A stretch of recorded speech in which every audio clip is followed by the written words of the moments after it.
বান্দা যখন সেজদা দেয় তো আল্লাহ তাআলা ওই বান্দা মহব্বত করে পিঠে মাথায় কুদরতি ভাবে আল্লাহ যেন হাত বুলায়,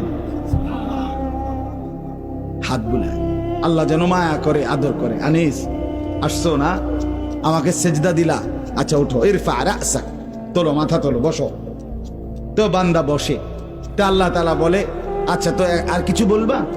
তো বান্দা বলে আত্তাহিয়াতু লিল্লাহ ওয়াসসালাওয়াতু ওয়াত-তাইয়্যিবাত।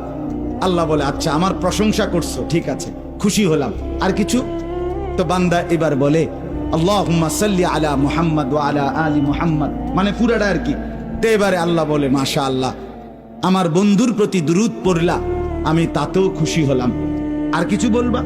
তো এবার বান্দা বলে রব্বুল আলামিন, সেজদা দিয়ে আপনার কাছে আসলাম, আপনার প্রশংসা, আপনার বন্ধুর প্রশংসা করে আপনার খুশি অর্জন করলাম। এইবার আমার মূল চাওয়া আছে, আল্লাহুম্মা ইন্নী যালামতু নাফসি যুলমান কাসীরা, আমি না বড় বেশি নাফরমান মাওলা, আমার গুনাহ অনেক বেশি, আমার পাপ অনেক বেশি, আমি খুব বেশি গুনাহ করেছি, আর আপনি ছাড়া আমার মাফ করার কেউ নাই। এখন আপনার এত কাছাকাছি হয়ে আমি আল্লাহ আপনার কাছে মাফ চাই, ফাগফিরলি মাগফিরাতাম মিন ইনদিক, আপনি আমারে মাফ করে দেন।